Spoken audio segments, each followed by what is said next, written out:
From Carolla One Studios in Glendale, California, this is the Adam Carolla Show. Adam's guest today, Dave Dameshek. With Gina Grad on news, Paul Bryan on sound effects, and a spirited round of the Rotten Tomatoes game. And now, he concedes nothing. Adam Carolla. Yeah, get it on. Got to get it on. No choice but to get on. Mandate. You get it on. Thanks for tuning in, and thanks for telling a friend. We love that about you, right, Gina Grad? That's right. Handball, Brian. Hey, I like football. Dave Dameshek. All right, so we'll talk to him about some football and all things culture as Mr. well. Mr. Fruzenglaja himself. Mr. Fruzenglaja. Does that still exist? I've never seen it. Yeah. Well, Did it ever exist? Oh, yeah. Oh, Fruzenglaja? Fruzenglaja. Oh, It yeah. existed more as a bit than it did as an ice cream. Yeah, but just like hockey players' names, he couldn't make them up. They had That's to. true. It had to exist. All right, so stuff to get to. First off, nothing, but I don't know. Are you guys with me that the people that pick up the phone at the restaurant don't seem to know what's going on inside of the restaurant? So You tell. I was ordering food the other day, and I saw pokey tacos, and it sounded interesting to me. Nice. It was like it was the second thing on the list, the appetizer, pokey taco. So the gal answered the phone, and I said, "The pokey taco, does that come with a corn tortilla or flour tortilla?" And of course, she said, "I don't know," but I don't know why everyone doesn't know. It's Yeah, the menu isn't infinite. There's a finite number of items. and this isn't the Cheesecake Factory. There's like 11 items on the entire thing, and Pokey Tacos is at the top.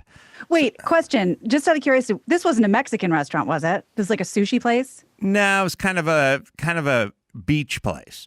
So because I bet they come in a wonton shell. I said, that's right. I said, I don't know enough about Pokey Tacos. I said, is it flour or is it corn? She said, let me check. And then she came back and she said, wonton. And I thought, I don't know. I feel like when people order tacos, they oftentimes ask, is it this or is it that? Sure. And once you get the wonton, well, then you just say wonton, but you'd have to know that in advance or you'd have to care.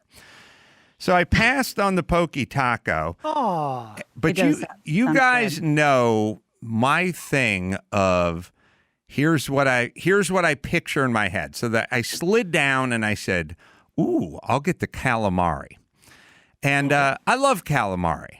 It's weird. I don't like squid. Is it octopus or squid? It's squid.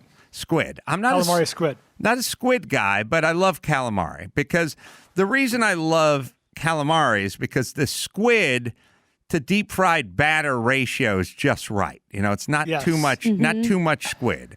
I would And never like most people, I assume you like the rings as opposed to like the squid head or whatever. it Yes, is. I said. How'd you guess? Well, again, some people are adventurous. I prefer the rings. I just I just have a snapshot in my head of when I order calamari, and I picture myself at a traditional Italian restaurant. And all those rings show up, and you just dip them. So I order the calamari instead of the Pokey Tacos. And the calamari, again, they don't do that thing I always want them to do, which is I want them to say, I hope you're not planning on eating calamari. Like, I hope it wasn't.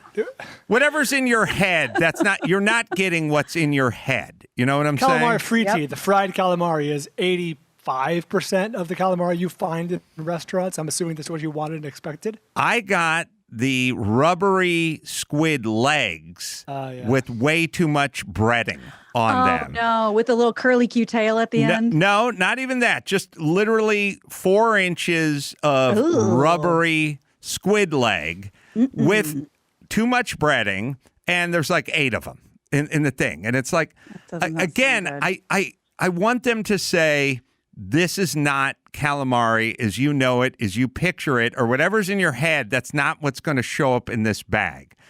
So, yes. To that point, Conway on the show the other night had a hissy fit because he's a taquito guy because he's 4 years old. And oh my he went God, and got, he's an adult who eats taquitos. he can't. There's no shame. There's no shaming him out of taquitos. That's a side point. But he freaked out because he always gets taquitos, and he went to a Mexican place and he ordered chicken taquitos, and it came with potatoes inside the taquito with chickens like just ladled on top. Right. And he went back and said, I'm sorry, I ordered the taquitos. And he said the phrase that pays, this is how we do chicken taquitos. And I said, I can't wait to tell Adam that. Right. That's how they do it. Like at the, there's a restaurant at the Hard Rock, when you order huevos rancheros, you get a breakfast burrito. And that's how they do huevos rancheros. By the way, chicken taquitos, I forgot, was one of the many frozen offerings from my childhood. They had this weird guac paste that you would heat up, and then these frozen taquitos, and you dip them in the guac paste. I'm shocked that your mom allowed frozen taquitos. Well, here's... I guess being a Chicano studies Hispanic. major.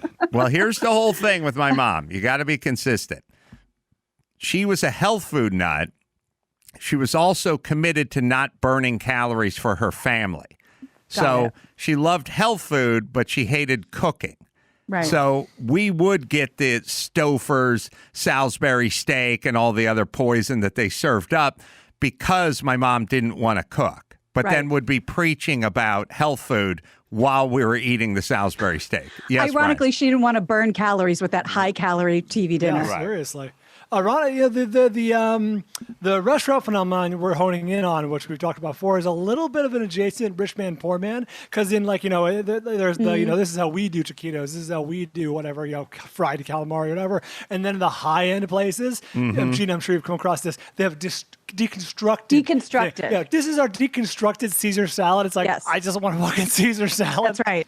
That's a great point. Well, you have to encounter this, the deconstructed things. It's kind of clever, but at the same time, it's like, I really want a souffle or whatever. But you have to think about the jumping off point, which is when you say you went taquitos, or when you say you went calamari, or when you say you want a Caesar salad, you want a Caesar salad. You don't want their version of it. Nobody wants their version of it. You just want that thing you've ordered. And so thus, they're always going to be wrong because you ordered it. All right. Especially with the staples, like a Caesar salad is a staple. Taquitos, or certain restaurants are a staple. Hey, I don't want to freak you guys out, but do you remember that whole, it wasn't even like a wives' tale, like playground thing. Like they did some hard investigation on it. Like This American Life did a whole thing on it, and the end was like unclear. And Slate's talked about it. Do you remember if that whole thing was if calamari is real calamari or if it's pig rectum? Oh, really? I do not remember that. You don't? Oh, no. They did an investigative report and undecided by the end of it. Oh, well, dear. Pig rectum would have been a step toward the light for me. Yeah. Number one. Number two, when you deep fry something in like the calamari, but when you deep fry it in the tempura stuff, you can do a golf ball. It's gonna be awesome. All right, it was funny because I was talking to someone about the Tom Cruise helmet from Top Gun. Top Gun.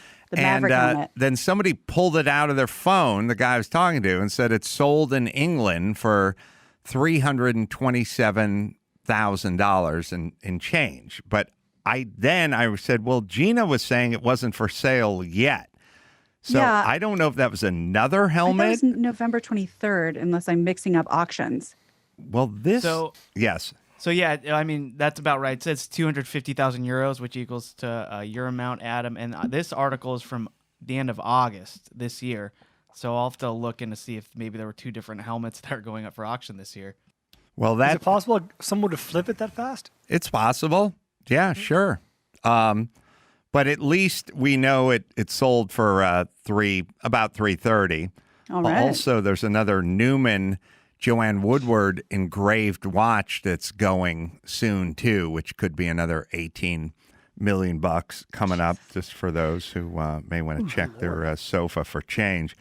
Although the first one sold for like $18.7 million, which was a Newman Rolex Daytona, and it had it was engraved by Joanne Woodward and given to Paul. But there was no talk about the second one. So wouldn't you be kind of pissed if you bought the first one and then you found out a year later, there was, in fact, a second Rolex that was Indeed. engraved, and it was going for I imagine sale, it's too. $18 million because it's a one-off, I imagine. Yeah, the you'd think impression? so, but it's a two-off. And speaking of off, I was watching Face Off last night. Oh Now we're boy. talking. Yeah, because it was on TV and because I have a TV. Those are the two reasons I watch Face Requirements. Off. Perfect Yes. synergy. Yes, and as you know, my favorite part of any movie is when there's something in the plot that would just never happen in real life. And Face transplant. yeah, the face. Well, the part where the brother's suspicious. Like I said, I always pick out these weird little pieces. Like I remember watching Robert Urich's Vegas in 1979 when I was babysitting, and he was in one of the casinos. He was like in the Caesars Casino or something like that. And over the page, it said, paging Dantana. And one hot chick turned to the other hot chick and went, who's Dantana? And the other chick went, you don't know Dantana? Which was a good excuse for us as the audience to learn that all the hot chicks basically knew who Dantana was. But Right. who would ever ask somebody at an airport or at a casino who the person who was being paged next to? You would never.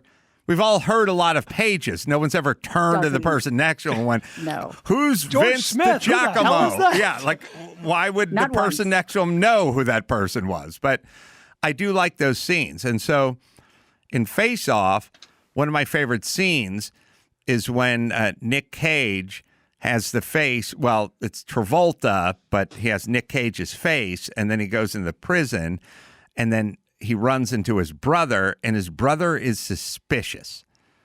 Again, I have a sister. I've seen her many times, not in a prison setting per se, but she's never been suspicious that I was somebody else. Like You know- body snatched. Yeah, it seems.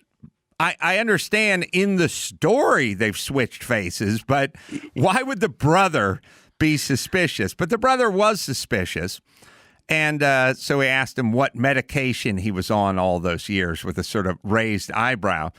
But there was a part that I missed after all these years during that whole part.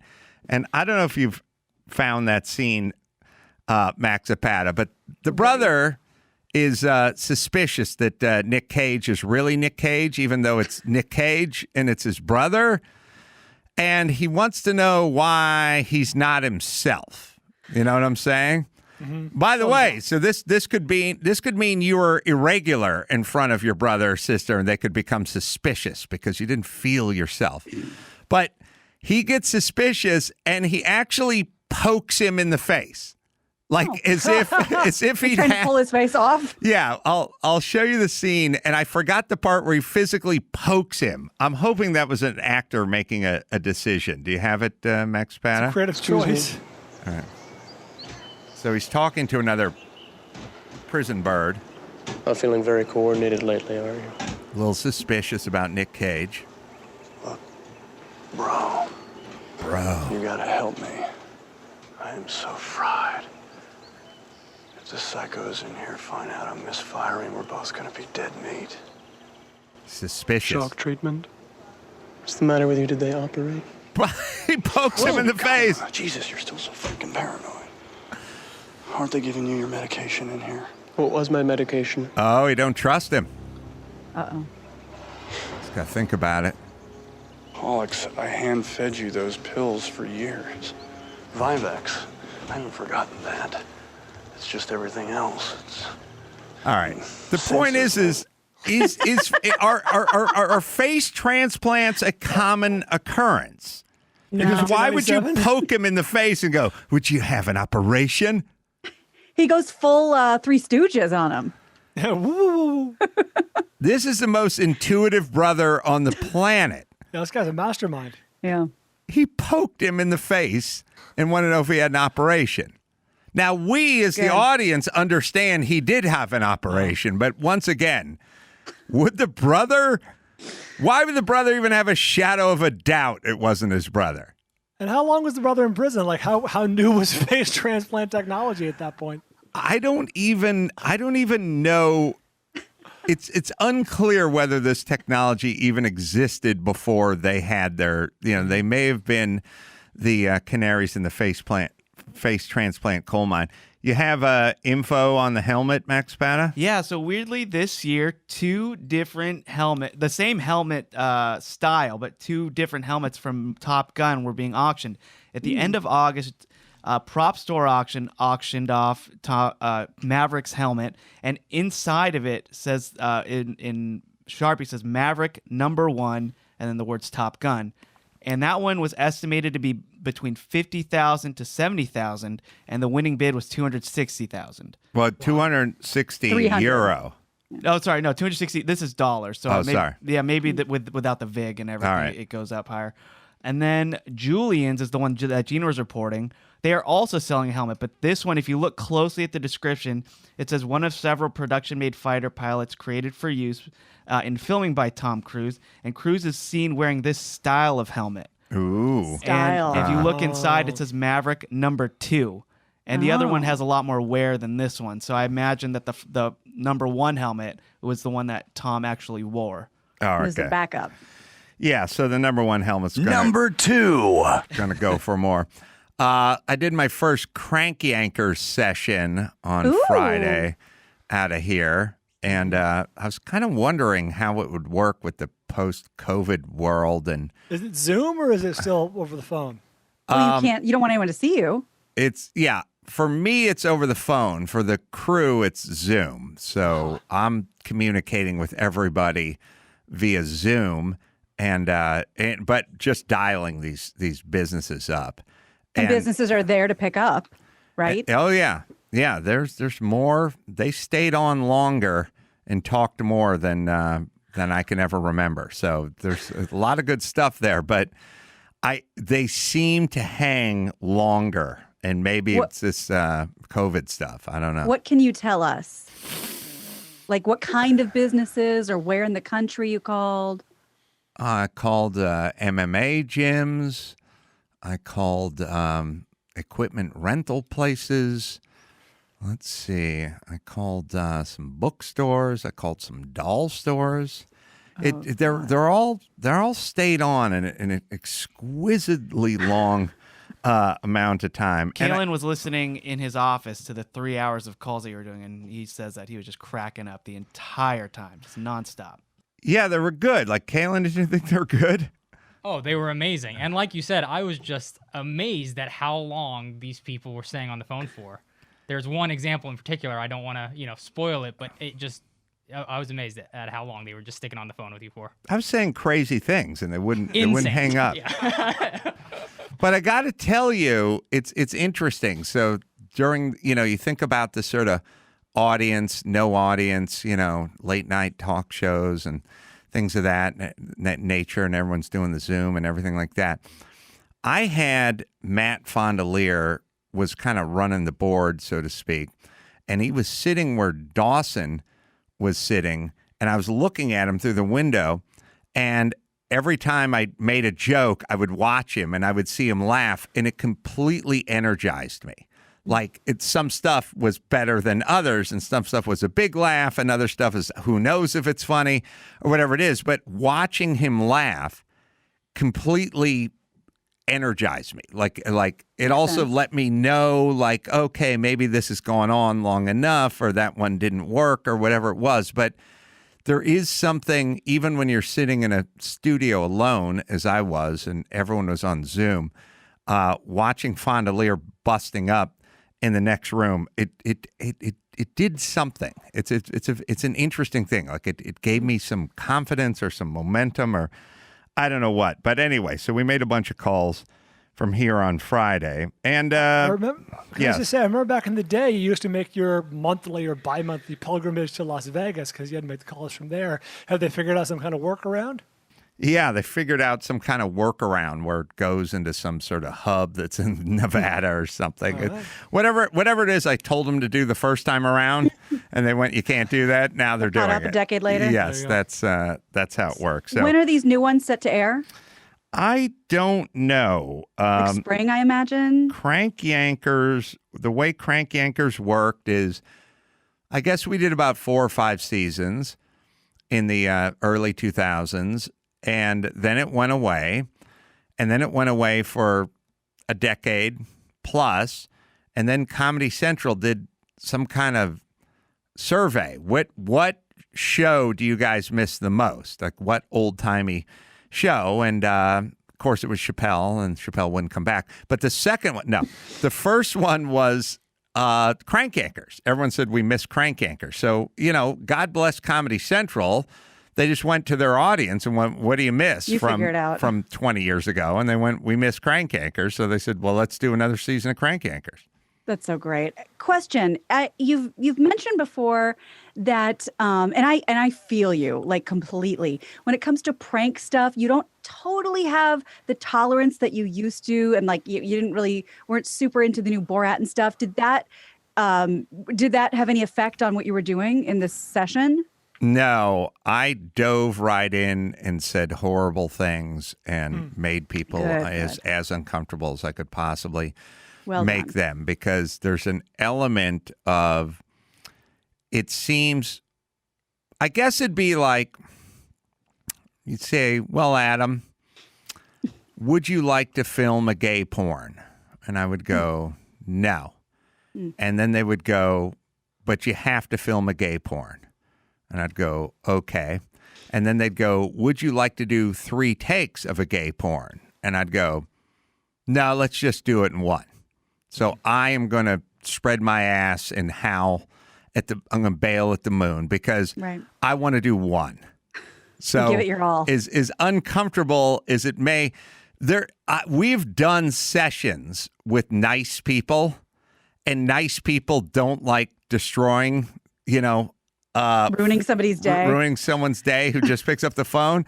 But all it means is that call's then no good. Yeah. Because you're kind of half, you can't do a kind of halfway with it. If you go kind of halfway with it, then we're not going to be able to use it. So that's how you got hurt. That's right. Brian knows from coaching football. So half speed is how you get hurt. Not only are you kind of wasting the time of the person that picked up the phone, but you're kind of wasting everyone on our side of its time too, because you're kind of being nice, and you may as well. It's, I guess it's kind of like, putting Old Yeller down or something. Like, doing it with a half a pillow is not the way to do it. Just put the suffering's prolonged. Just put the gun to the temple of the dog and squeeze the trigger, or don't do it. But if you're in, do it. 20-episode order, no release date yet, according to Max Zapata. All right, let's see. We got one more. We got Mike August sent me the end of Bill Maher's show. Real time on Friday night. He said Bill Maher sort of nailed this sort of new kind of leftist culture, and God bless Bill Maher. See, Bill Maher is intellectually honest in that Bill Maher is a Democrat. Bill Maher would like to see the Democratic Party win as many votes as they can. But Bill Maher doesn't just agree with everything that comes out of the Democratic Party, because far from it. He would like them. He's kind of like a football coach. It's like, I would like my team to win, but I'm not going to just back them over every cockamamie play they do and every time they're off sides. Yeah.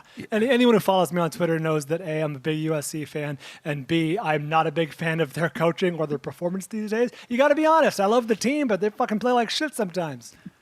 Right, and the reason you're being critical is because you're a fan.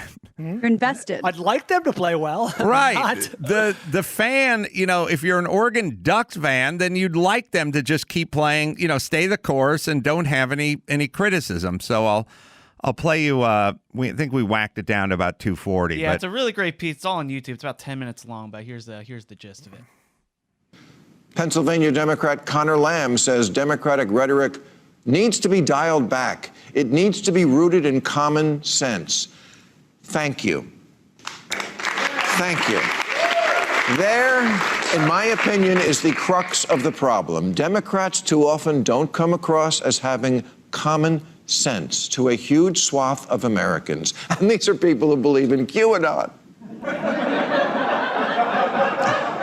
But as I've said before, politics in this country is binary. You have to wear everything anyone on your side does. Republicans are the party of don't wear masks, kids in cages, lock her up, and Democrats are the party of every hypersensitive social justice warrior, woke bullshit story in the news. They're the party that disappears people or tries to make them apologize for ridiculous things. Anne Hathaway apologized last week because in her new movie she plays a witch, a fictional character that has 3 claw-like fingers, and that's offensive to people with limb differences. Hey. The week before, the NHL's Arizona Coyotes dropped a player after it came out in the press that when he was in 8th grade, he bullied a disabled kid. Yes, that's a bad thing to do. But are we really going after people for what they did in middle school now? Democrats already lost seats for going after what Brett Kavanaugh did in high school. Common sense. Democrats kept saying in the campaign, you can't possibly think Trump is preferable to what we're selling. And many voters keep saying, yes, we can. In fact, our primary reason voting for him is to create a bulwark against you, because your side thinks silence is violence and looting is not. Because you're the party of chasing speakers off college campuses and making everyone walk on eggshells and replacing let's not see color with let's see it always and everywhere, formerly the position of the Ku Klux Klan. It would be so easy to win elections if we would just drop this shit. Democrats need to listen to our new president-elect's old boss. This idea of purity and you're never compromised and you're always politically woke and all that stuff. You should get over that quickly. Quickly, like before they voted in Georgia.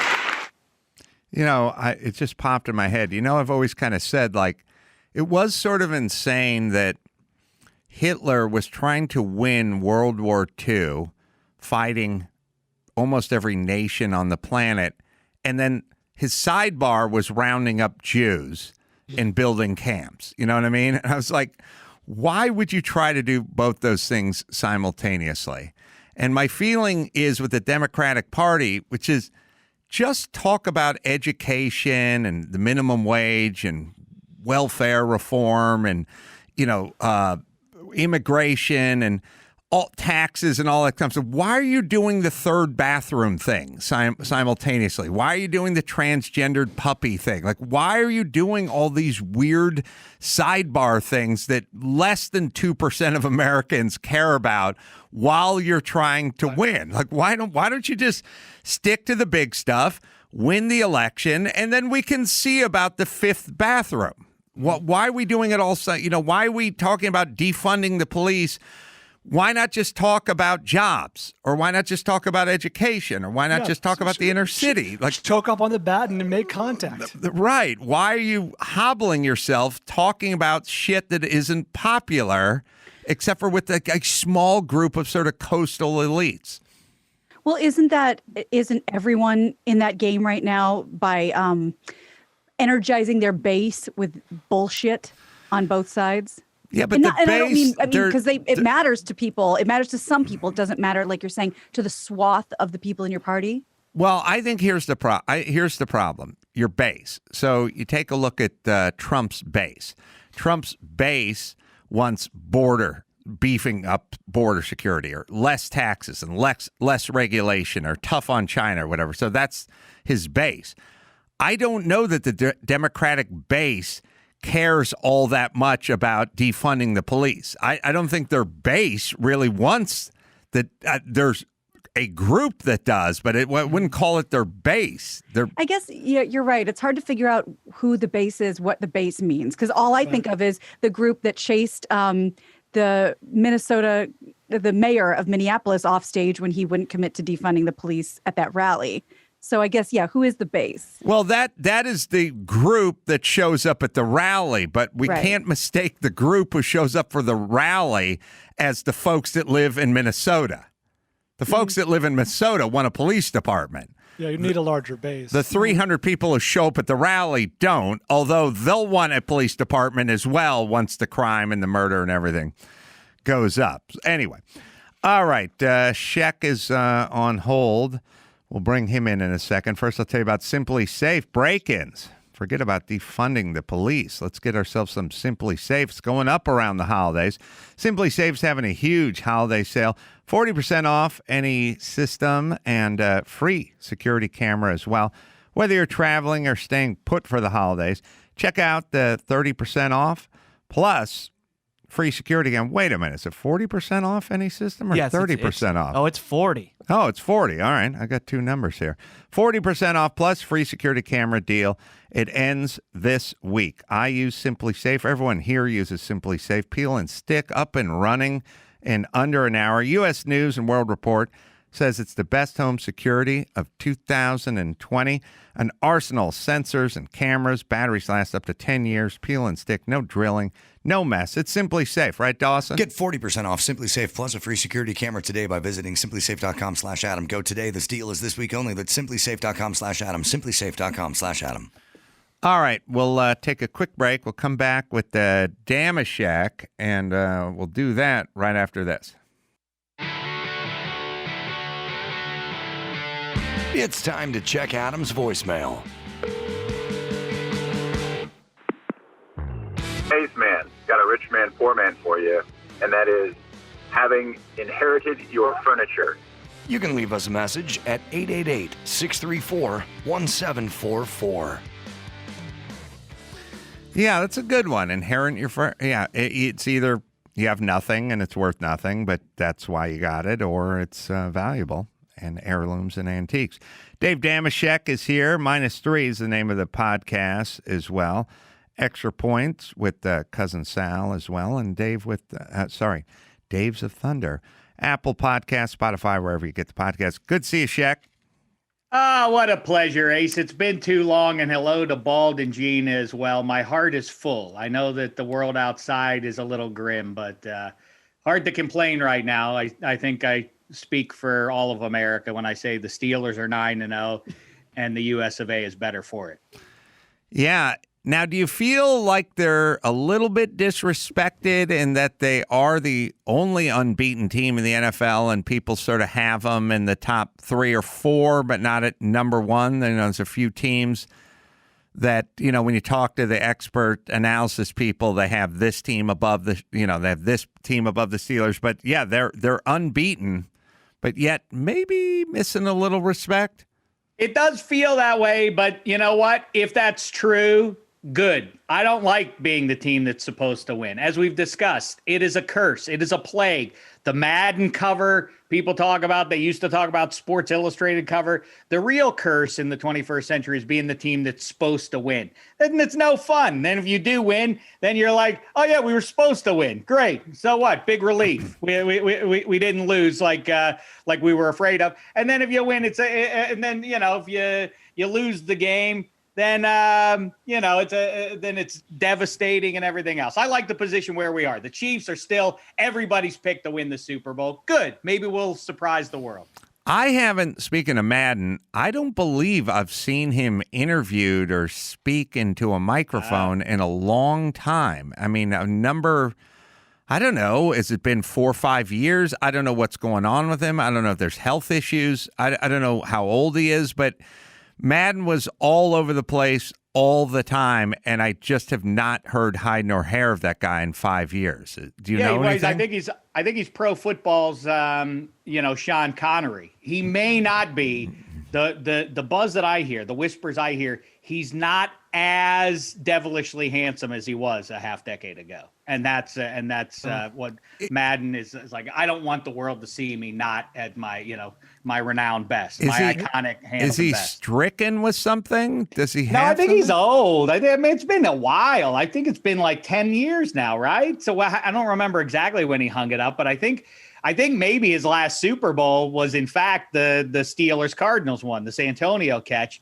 That was a long time ago now. That's like 11 years or so ago. So, and he was old then. Didn't he feel old back at that point? So, yeah, I think he is legitimately kind of, from what I hear, he leads a quiet life these days. Brian. Madden was a fantastic broadcaster for many, many, many years, underrated even, but he had been losing a step for quite some time. I remember semi-specifically, you guys remember this, in the first Patriots Super Bowl win in 2001 when Tom Brady had the ball with, I don't know, a minute left or something, and he was barking pretty hard, like, oh, you got to play for overtime now. Dude, you got to just play for overtime. I'm like, what are you talking about? You got a minute to get a field goal range. That's right. That really is. That was right at the edge of the new millennium. Carolla and I were there. Well, Carolla wasn't. He left at halftime. But we were in New Orleans. Yeah. We were in New Orleans. That was the apocalyptic visit down there when I had the bad oyster and vomited.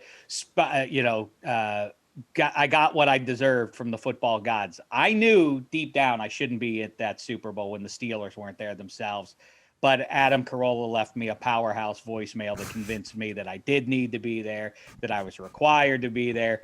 I went and I paid a severe price, and it's a mistake I shan't make ever again. So Sheck went to Heinz Field to watch the Steelers play, I guess, the Patriots, right? It was the Patriots. It was the Dawn. They had done nothing. They're this upstart sophomore quarterback. Wait, who's he? He was the backup at Michigan. Drew Bledsoe's hurt. This guy's got a hot hand. He just won a game in the snow against the Raiders, the Tuck Rule game.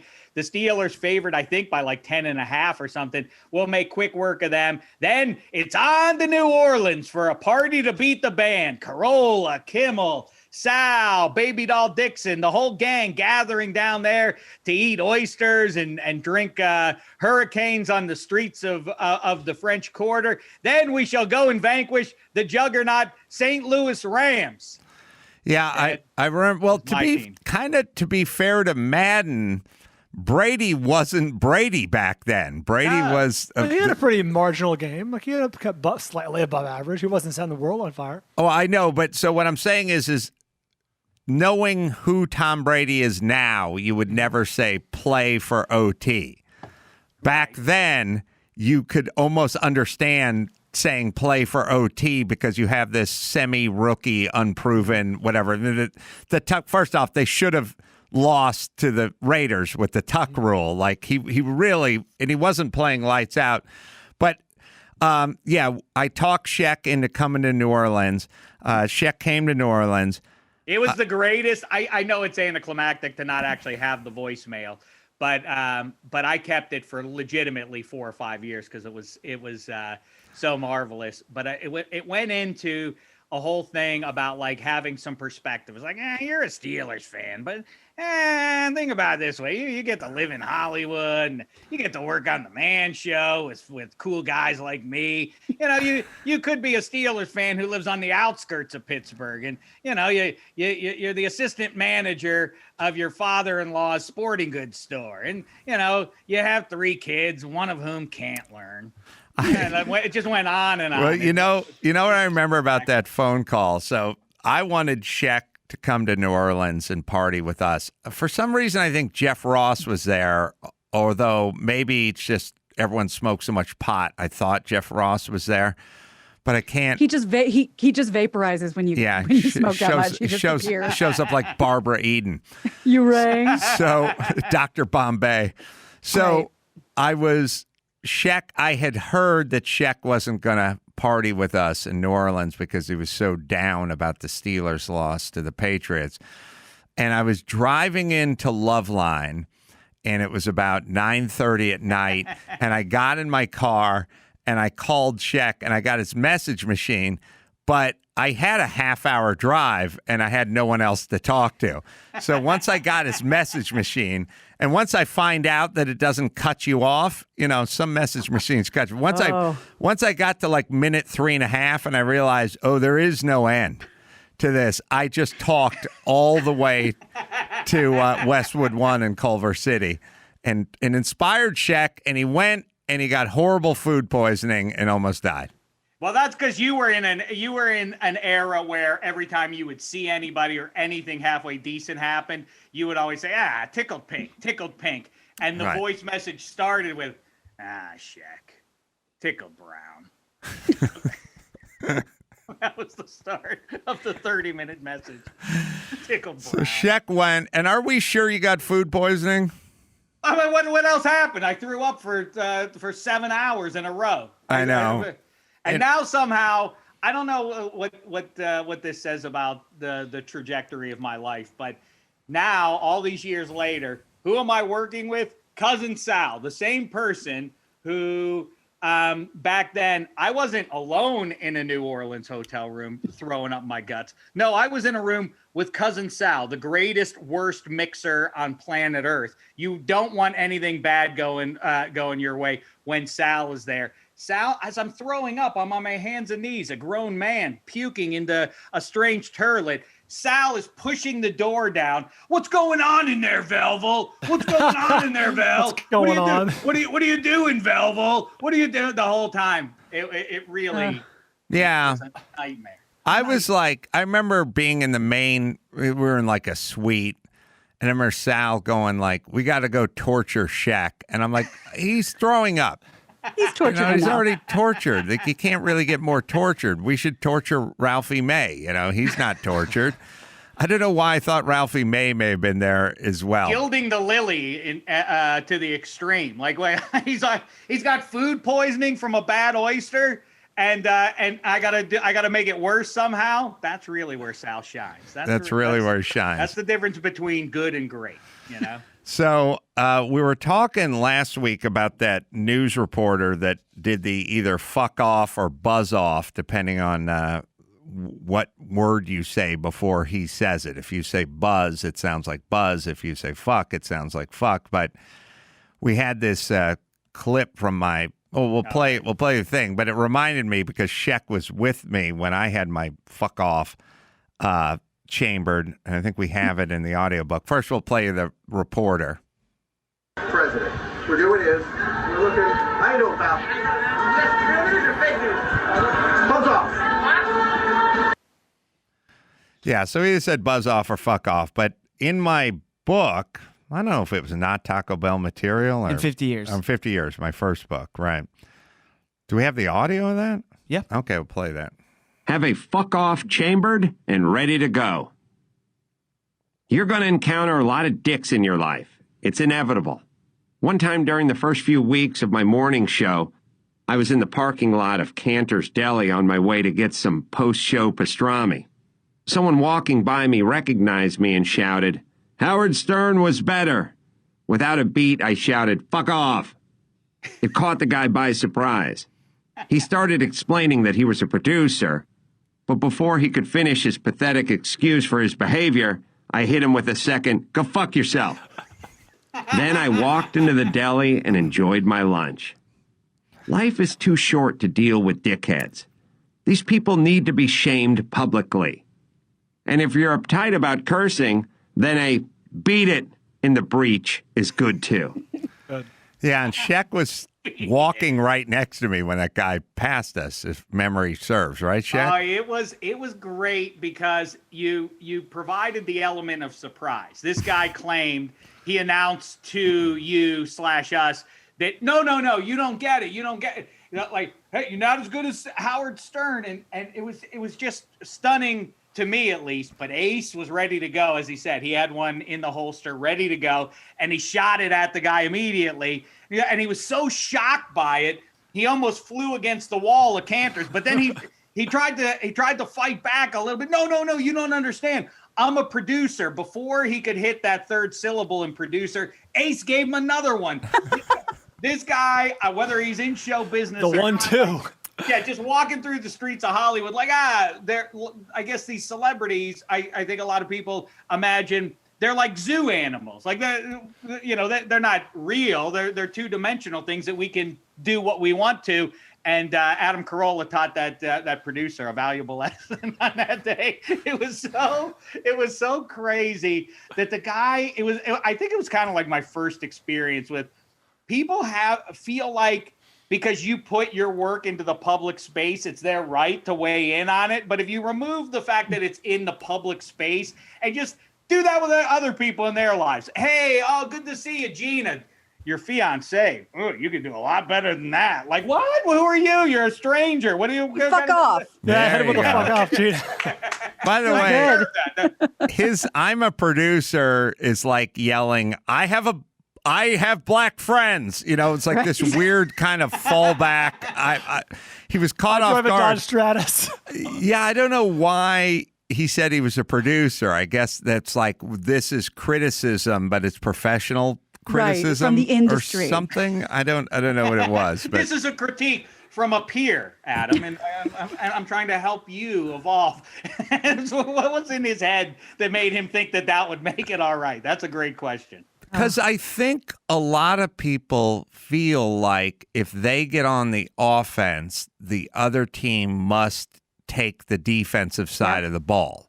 So when then their offense is met with more offense, they get thrown off balance. So we were actually in the parking lot of Cantor, passing him as he walked past us.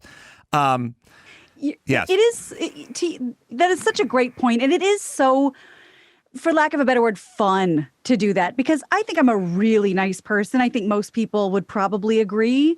And, so people DM me and email me, and I'm truly grateful that they took the time to do it. And if there's a criticism, I'll go, well, when was that? Because I don't remember, whatever. Some dude hit me with the other day. I think I must have interrupted a caller. And he said, do you ever shut the fuck up for, like 2 seconds, or is that beneath you? And usually I'm like, I'm sorry, what are you referring to? And I wrote back, what the fuck is wrong with you? And he went on and I have it. He's like, oh, I'm sorry. I apologize. That was really aggressive. I just heard that, and it sounded like you kind of cut off, but maybe you didn't. And I said, well, I hope this is a lesson to you. When he said it was beneath me, I said, I hope it's a lesson to you. Well, what did he say? What was his first? I can tell you in a hot second. I think Max Zapata has it somewhere. No, that's a different guy. Oh, there's, wow. It really is. You have an army of people that hate you. Interesting. To speak your language, Ace, it is kind of like, it's one thing for two even boxers to be going round and round, and one guy catches the other and knocks him down. It's infinitely more satisfying when the one guy is clowning the other guy, like, what are you gonna do? And he knocks him out. Like, this is a victory for all of us. This is a victory for humanity when that happens. I think that's, you stunned that guy. He was sticking his chin out at you, like, what are you gonna do about it? And then you knocked him out. He's like, why'd you hit me? All right, well, Gina, you'll find your one. But it's crazy because, like, I say this to people sometimes. I go, Adam, who you look up to, and that's why for some reason you think that you can make jokes or say whatever that he would say, which I have infinite more respect for him. You know how he would say, I will treat you, you will dictate how I treat you. You will dictate this relationship. Yes. And whenever I hit him with that always seems to make a difference. So Max Bad, do you have yours from the old one, or you have the second round, or the second detractor, Gina? Are you looking for it in your phone? I'm looking for it. Yeah, Gina knows. I've talked about this with Gina as well, the other guy. There's two. There's two. I'm sure there's a lot more than that, too. How dare you? Wow, that was an attack. That was weird. Adam, in the meantime, before we get too far away from Super Bowl talk, Dave, first of all, big fan. Oh, secondly, one of the things I've enjoyed most in your career, your storied career, was your Super Bowl media day question. Your signature question: is this a must-win game? Funny is fucking hilarious. But now that you're not associated with the NFL Network anymore, will there be any more must-win game questions? I don't know. That's a good question, Bald, and I hope so. I hope I get to still do it by hook or by crook, because there's nothing better that 99% of the coaches. I've asked it to Pete Carroll and Jim Harbaugh. That's so brilliant. And Bill Belichick and Tom Brady. Tom Brady's one of the very few guys. I think he and Eric Decker from the Broncos are the only two guys that I can think of that ever got that I was kidding around. And Tom Brady Tom Brady was like, "Is this a must-win game?" Like, or what? Like, I don't know. What do you mean, or what? Like, well, what's going to happen if I don't win? I'm like, that's up to you, Tom. How hard are you going to hit it? He threw it back in my lap, and I was helpless. Very much like the producer outside of Kansas. I think we have a montage of Dave Well, asking. is Gina, are you familiar with this bit that Dave does? He goes to I know this story. Okay, I didn't know if you were I aware know of this story. So he asked, Coach, is this a must-win game? I think so. You do? Okay. Indomitian, is this a must-win game?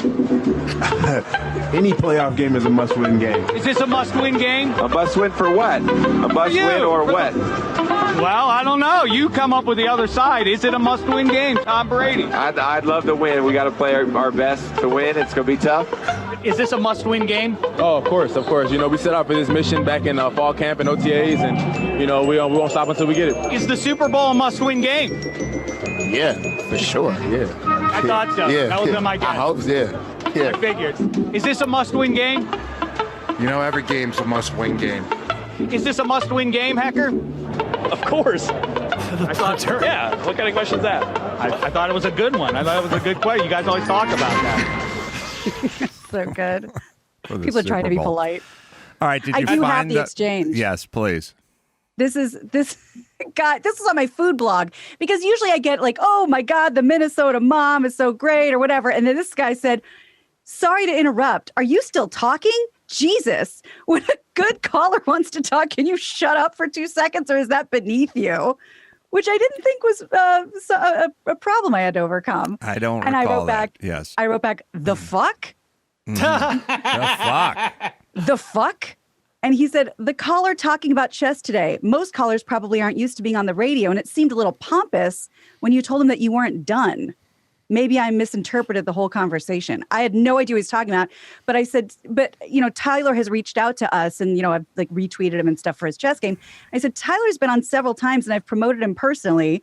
If you've ever called in before, you've probably noticed that callers can't or don't hear us when we're trying to talk too. Hope that clears things up for you, and that reaching out in a respectful tone next time isn't beneath you. Can I say And he this? wrote- Sorry, go ahead. He wrote, you're Yes. right. I Fuck off. shouldn't have fuck. You're right. I shouldn't have worded it like that. You guys have a great show, and part of the magic is that it isn't rehearsed. I apologize for being a jerk, which is what I get every time. Everyone always says, "Oh, sorry, came on a little hot." Are you guys with me that, when I was growing up, there wasn't enough communication? Parents would be like, because I said so. And that was the whole conversation, Yeah, because I'm your dad. That's why, whatever it is. Now there's too much conversation. Like, it's on. Like, the whole deal is like, you need to sit down with your daughter and explain to her why. And it's like, well, how about I just say no? No. You know what I mean? Like, everything is like, you have to really make everyone understand everything. And if they don't worry. CNN will do a Sesame Street town hall and explain it for you. And the conversation kind of begats more conversation that just kind of opens the door to now, but here's how I'm feeling. And now here's how it made me feel hearing about your feelings. And maybe it's all the phones and the Twitter and all that kind of stuff, but we're doing a little too much communicating. Like, I know way too much about what people are thinking. And I'm not interested. It's very true. And, I think we assume, people always think it's about the communication, the parenting, and how you explain. Yeah, but we know that the chances, let's just use me as the middle of the group, representative as a parent. Mm-hmm. Like, am I going to forget key details of the message that the child needs to learn going forward? Of course I am. You know who is airtight with it? Movies. These are smart people. These are wordsmiths, the screenwriters, the great directors. I was raised, as were, I believe, everybody in this conversation right now. We were all raised by TV and movies. Look at us. We're not great, but we're not half bad either. We're passable. What would Jesus do? Forget that. What would John McClane do? That's right. That's how I try to approach life. They both were barefoot warriors. That's right. I'll tell you that right now. All right, we got the Rotten Tomatoes game to play with Shek, which is going to be a slice of heaven, as Shek likes to say. First, I'll tell you about the Screwball peanut butter whiskey. Holidays are hitting soon. Well, we're there, man. Mix up your cocktails with some Screwball peanut butter whiskey, the ultimate duo, American whiskey and peanut butter flavor. We serve this during the Carolla Digital Christmas party every year, and it's always a fan favorite. Sweet meets savory with light, smooth finish. 70 proof. Enjoy it neat or on the rocks or as a shot if you like as well. And you can replace your usual whiskey and cocktails with Screwball for a whole new experience. You can top it on a scoop of vanilla ice cream, which sounds unbelievable. And it's the ultimate indulgence. Great for date night. Add it to coffee, hot chocolate, eggnog. Ooh, eggnog for a festive treat. It is Screwball peanut butter whiskey, right, Dawson? Screwball, the original and most awarded peanut butter whiskey, is now available near you. Pick up Screwball at your local store. Get it delivered today. Ready to hashtag get screwed? Go to screwballwhiskey.com for more info and click on Buy Now. Please drink responsibly. Advertisement by Screwball Spirits, LLC, San Diego, California. Whiskey with natural flavors, 35% alcohol by volume. All right, we'll take a quick break. We'll come back with the Rotten Tomatoes game and Shek right after this.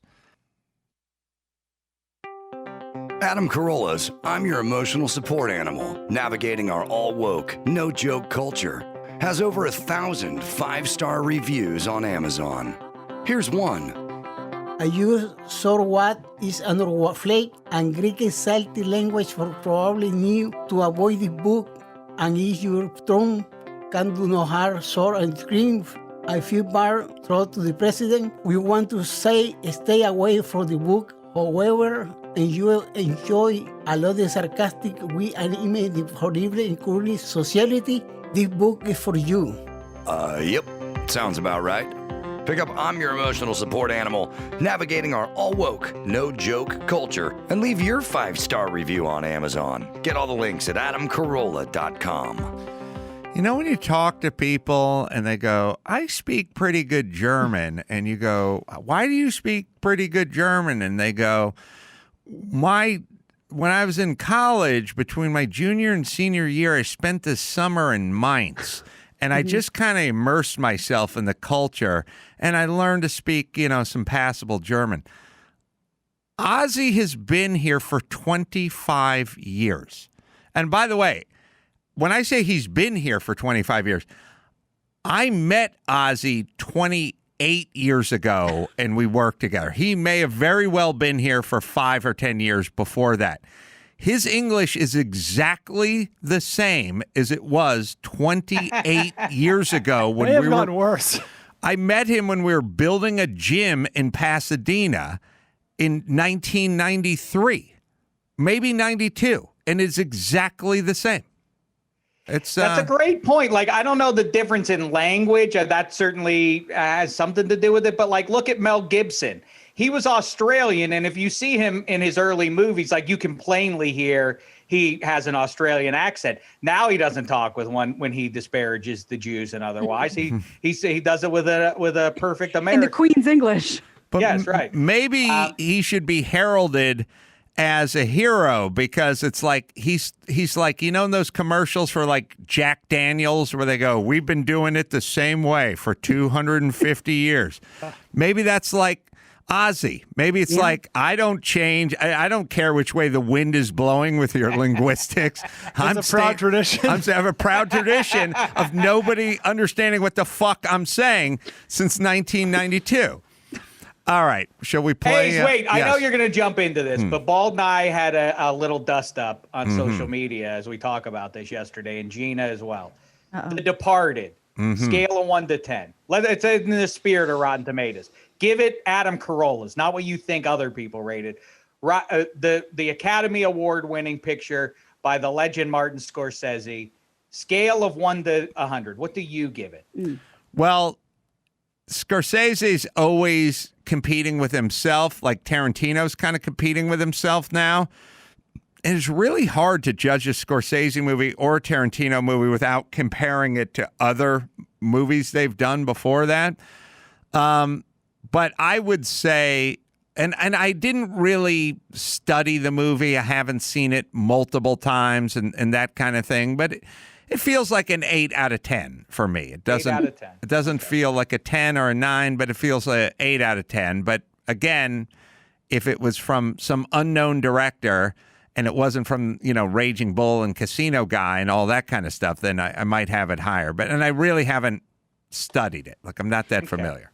That's really funny that you said 8 out of 10, because when Sheck said out of 100, I was trying to calculate my answer. And when you said yours, I was like, maybe I should come up with a different answer.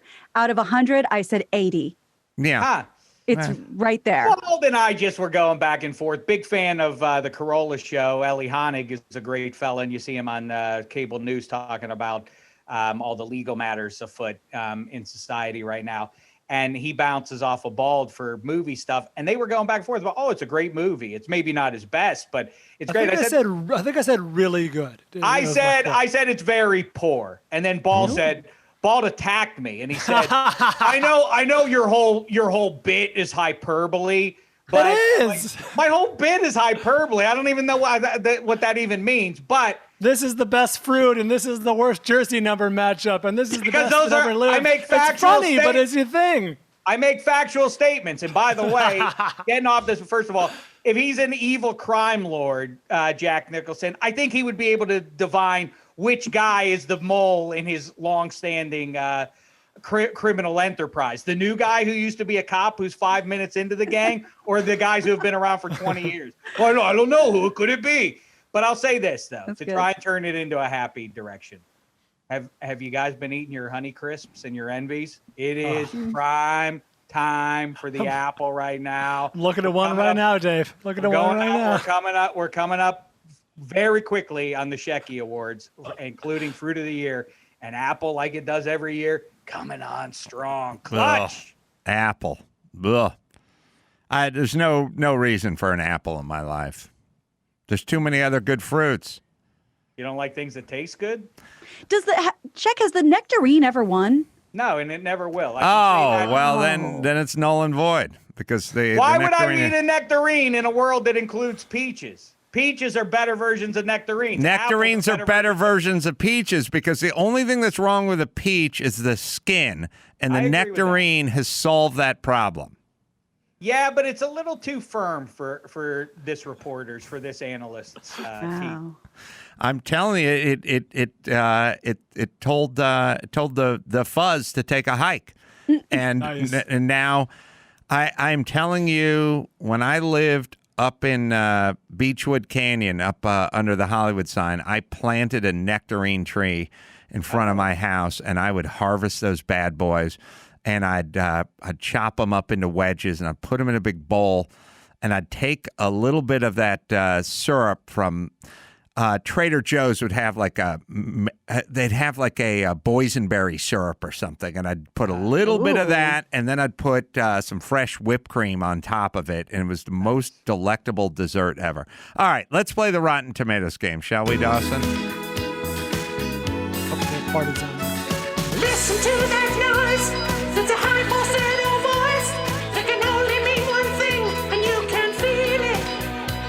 Dawson names her flicks, and the gang makes their picks, guessing if it's rotten or fresh.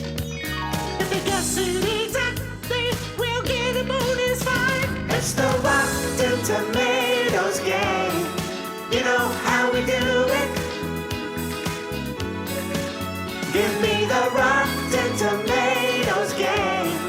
Now it's time to play it. The other thing I learned from living in that house and planting my own garden is zucchinis are exactly like people, which is too small, no good. Let them go, they get too big and weird and mealy. You have to catch them right at 6'1". You know what I mean? There's a prime size. Zucchini's one of those things where you go, hey, if you like a 8-inch zucchini, you're going to love a 40-pound zucchini. No. They go south just like people do. Sorry. That is absolutely right. I'm reminded of 6 Degrees of Separation when they talk about the second grade teacher who's like, I just know when to take the children's paintings away at the exact, like, first graders, too sloppy. Right. Third grade, just a big mess from too much painting. That's exactly right. And this applies to fruit and vegetables like nobody's business. A giant tomato. Well, it's more tomato. It's got to be better, right? Wrong. Well done, Adam Carolla. Thank you. Here we go. Yes, and This past week was Veterans Day, but it's never too late to pay tribute to the brave men and women who've protected this great nation for a few hundred years and change. In honor of them, this week's Rotten Tomatoes game is themed around the toughest of the tough. To all of you out there, thank you for your service. First up, Bradley Cooper stars as U.S. Navy SEAL Chris Kyle, one of the most lethal snipers in American history. The film co-stars Sienna Miller and is directed by the legendary Clint Eastwood from 2015. American Sniper. 2015, yeah. You know, there's a scene in this movie, and not the fake baby. I'm over the fake baby. Hold on, that fake baby is 6 now, Gina. God, I feel old. Time flies. Oh, yeah. That is so chilling. You guys all saw this, right? Oh, yeah. It's a really solid movie. When he's staring at the TV, but you just see his face, and you hear like the war noises and the bombs, and like he's watching something really intense, and then it turns the camera and the TV's off. Yeah. And it's just because he's just living in his head. I found that, I mean, that scene just really sticks with me. This is a very good movie. It's a little, I think it's after the Clint Eastwood talking to the empty bar stool at the. It for sure is. Right. So there's a couple of minus points for Clint Eastwood and his politics on this one, but it's still high. And in all honesty, I've looked it up before, but I really have I shouldn't say I have no idea, but I can't remember the exact number for sure. I am going, you guys locking it in? That's right. I'm going to say 86. It went a little higher. I think it was up for Best Picture, 90. I went a little lower because of Clint. I said 82. Ooh, I'm the low man on the totem pole then, because Adam is exactly right. I think there was some pushback from the film critics on it and the message it delivered. 73. American Sniper is certified fresh at 72%. Oh, yeah. Wow. This is Clint taking a beating because of his politics. That's all. This is a fucking good movie. Dameshek. Next up, an all-star cast is assembled to tell the harrowing story of the Japanese attack on Pearl Harbor. The film has its moments of sweeping drama and romance, but stay for the 40-minute-plus action sequence directed by blow-em-up extraordinaire Michael Bay. Ben Affleck, Josh Hartnett, Kate Beckinsale, and Cuba Gooding Jr. lead the cast of 2001's Pearl Harbor. Never saw it. There's some great moments in this movie. You can in this 2.5-hour movie. You can do a lot worse in this movie. Speaking of Clint Eastwood, is this how movie reviewers should work? Like, I'm going to watch the movie, then I would like to know who the director voted for so I can help me inform my score. Like, maybe you should remove that from your score. All right, this movie is eye candy, tons of fun. It's kind of sad that movies that are this big and sweeping and whatever with Doolittle and Baldwin and all that kind of stuff, it's kind of sad that these movies just get sort of punished because they're like, it's big and it's over the top and it's whatever. Because it's fun. I'll tell you right now, this is a stupid movie. This is a bad movie. It's way too long. There's some great moments in here, but there's a melodramatic love story, love triangle between him and Josh Hartnett and Kate Beckinsale, and no one gives a fuck about, but it goes on for 45 minutes. Like it's got some good moments for sure, but it's not a good movie. Well, in the sense that it's kind of like Armageddon or something. Like, you can just watch it. You can just put it on. But that's why Michael Bay shouldn't have tackled this one.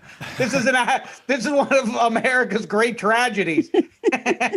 Michael Bay shouldn't be making that movie. He should be making Transformers. It leads to people like Adam Carolla calling it a fun movie. It's fun. What do I want to tell you? You can show up any time in this movie. You can turn it. You can land in the middle or the beginning or 3/4 in, and you can just watch it. It's visually. I'll tell you what. Stunning. What I love about it is it looks like Hawaii in the calendar year 1941. had to have been heaven on earth until the Yes. attack. It looks Yes. like, I mean, like, man, just drop me there. Let me live there for eternity. Yeah, and during all the zeros, they're showing all the zeros fly in over the kids. That's spectacular. Yeah, that There's is a- cool. there- Basket- There's a lot of fat on this movie, man. This is Chris. How long is this movie? It's interminable. Oh, it's not interminable. Come on. I just watched Face Off for the 56th time last That's a night. good movie. Look, I'm saying not all food is fine cuisine. There's junk food. You know what I mean? This is a junk food movie. It's not a I agree, healthy but it's movie. in the same way. I don't like The Patriot with the aforementioned Mel Gibson because it feels popcorn, and it's like, can't somebody make a cool movie about the revolution? 3 Are hours. we missing that? 3 hours this movie is plus. Jesus. All right. Well, look, the critics didn't like it, but how much didn't they like it? And like I said, the battle scenes were great when they were attacking the spectacular. airfield and everything. Tom Sizemore. All right. Let's see. The critics didn't like it, but how much didn't they like it? I'm going to say 47. Ooh. I'm taking a chance here because the one thing I remember about this movie is they flew all the critics out to Hawaii for a week, and I think it may have gotten a little bump because the critics were enjoying themselves. So I went with 64. Wow. I did not know that they got a vacation out of it. I said 49. The inner workings of movie critiquing. Who knew that there were so many politics? Chris, look that up. I'm pretty sure. 53, I'm going to go with here. Pearl Harbor is rotten at 24%. Oh, my God. Wow. Screwed myself on that one. Oh, my God. What'd you say, Brian? 64. Oh, man. Which it's a really bad movie. I just thought the critics were hoodwinked. This next film tells a fictional story about the U.S. Navy allowing the eventual integration of women into what is essentially the SEAL program. One woman, played by Demi Moore, is the single trial candidate, and her grueling commander, played by Viggo Mortensen, pushes her to the edge, directed by Ridley Scott. From 1997, it is G.I. Jane. Never saw it. Ashamed. I've never seen this movie. Me neither. Me neither. Def- Whoa. Definitely came up with the title before the movie. All right. None of us have seen it. Scott. Shaved Don't head know. points. Yeah, I mean, you got to critics will give it a couple extra points for the women, women living in a man's world and overcoming and all that kind of stuff. That's good. But I don't know if Brian, you never saw this? I know, and I love Ridley Scott too, Alien and Blade Runner and all that great shit. I never saw this. I just want to say that this was when Demi Moore was in her courageous phase. Mm-hmm. This is when she did the striptease movie, and for her to put herself out there like that was courageous, as it was for her to shave her head. It was courageous. I mean, wonderful stuff. Yeah. To me. Yeah. When people with great bodies show it off on film, that's Brave. that's a Very hero. brave. That's a hero. Yeah. Brave would be That's a my great Amy mom Schumer. getting naked. Yeah. That's a So- great Amy Schumer joke when she said, she posed nude on the cover of like Vanity Fair or something. And she goes, one word was associated that you never want people to say about your naked body. Brave. Right. God. The person I wish who could reel it in a little would be Chelsea Handler. Don't you feel like her like with the getting nudity? like I'll get naked if you vote for Biden? Like she's 45 now. Like isn't it a little seem a Who's little convinced weird? by that? Who is swayed? I don't know. Like at a certain point, like yes, you're blonde and you're not fat, but let's bring it in a little bit. All right. Well, now Ridley Scott's good, but gotta get a couple of points for a woman living in a man's world. I have no ever-loving idea on this one, and that's why I'm going to say 67. Oh, in honor of our guest, 66. Ah. Oh, the great Lemieux. 65. We're all in the same place. I got 68 there, and that's exactly right. She also gets great credit as if it impacts our enjoyment or otherwise of any movie. But she was hailed because she took the time to get herself fit.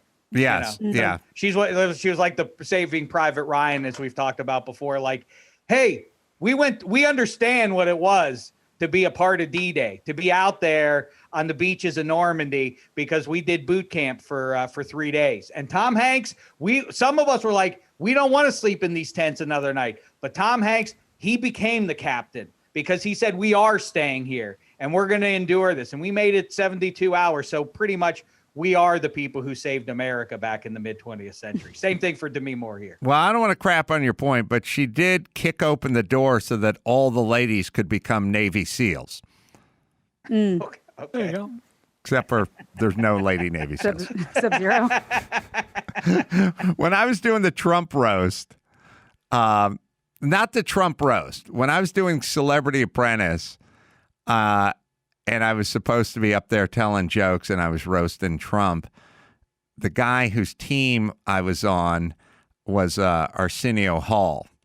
And I said, Arsenio Hall, what a trailblazer. I mean, this first black man to do a popular syndicated late night talk show. And this guy blazed the trail for Jimmy Kimmel and Stephen Colbert and Conan O'Brien and Fallon. Just named 9 white guys. Nobody got the joke. Including Trump. All right, what do we got? G.I. Jane is rotten. Oh. At 51%. Okay. Wow, really? This game is fairly tight, I would say. Nick Cage stars in our next war film. Yeah. Playing a Marine assigned to protect one of the Navajo code talkers. An extremely important secret weapon in the World War II Pacific Theater. Everyone knows the code must be protected, especially when capture is imminent. Co-starring Mark Ruffalo and Christian Slater. From director John Woo. 2002's Wind Talkers. Yeah. Saw this. True story. Great concept for a movie. Great concept. Got it. I haven't seen it, so I can't say. I had no attraction to this movie, and I love World War II movies. Why? I can't figure out why I didn't want to. You know, I don't. Because you don't like Woo. I don't like describe Woo pictures as gay porn. I don't like films that he did Face Off, didn't he? I know he did. I don't like films that glorify indigenous people. So that's an issue for me. That's a code we just cracked. Of any country, by the way. It's not just any ours. era. That's right. Wait. It's the producer outside of Cantor's talking to you. No. Understand, I'm talking about all people. All right. Well, they have I don't like anyone not like me. They have to like the theme of this movie, right? I mean, yeah. Right? I didn't see it. I have no damn idea. This could really put some daylight between some of us here. All right. Based on indigenous people saving the day and some politically woke points, although this is kind of what year was this? 2002. Okay, this is pre all that woke time. I am going to say that even though I heard nothing good about it, 78. Ooh. I'm playing from behind, so I got to swing for the fences. 49. Ooh. I may have split the difference. I think the subject matter is interesting, and that's probably all the points it got. 61. I'm going 51 here because this is Nick Cage when he's still respected. And the fact that he is, like, he's one of the great actors of the generation at this moment in history. The fact that we don't know much about this movie means it was neither great nor terrible. People are just indifferent about it. That's why I went close to the median there, 51. Wind Talkers is rotten. Oh. At 33%. Oh, yes. No. Caught up a little bit on that one. Oh, right? boy. And finally, we salute the soldiers of the future. Yes, even centuries from now, when humans are locked in a deadly battle with giant alien insects. We know we can count on soldiers like Johnny Rico to lead us to victory. Casper Van Dien, Denise Richards, and Neil Patrick Harris star in 1997's Starship Troopers. One of my favorite movies. I love this movie, but did the critics get it? Do you know what I mean? Yeah. I remember exactly. when it came out, Ace. This is a tremendous picture for real. So many great moments in this one. Michael Ironside steals the show. Yeah, I'm trying to remember, to your point, Ace. Did the critics feel like, what is this ridiculousness? I feel like that was more the reaction to it than people getting the satire of it. But there's a great subversive message in this, but I wonder if the critics picked up on it with all the bug blowing up. I love bug movies. God damn, I love this movie. And also it has just a bizarre sort of generic title, Starship Troopers. You know, it just seems like a clearable title for a comic book that you're using in a TV novel. show. Oh, it was? Yeah. All right. Yes, and. Yeah, but still. All right. I'm off. So I got to go big or I got to go small.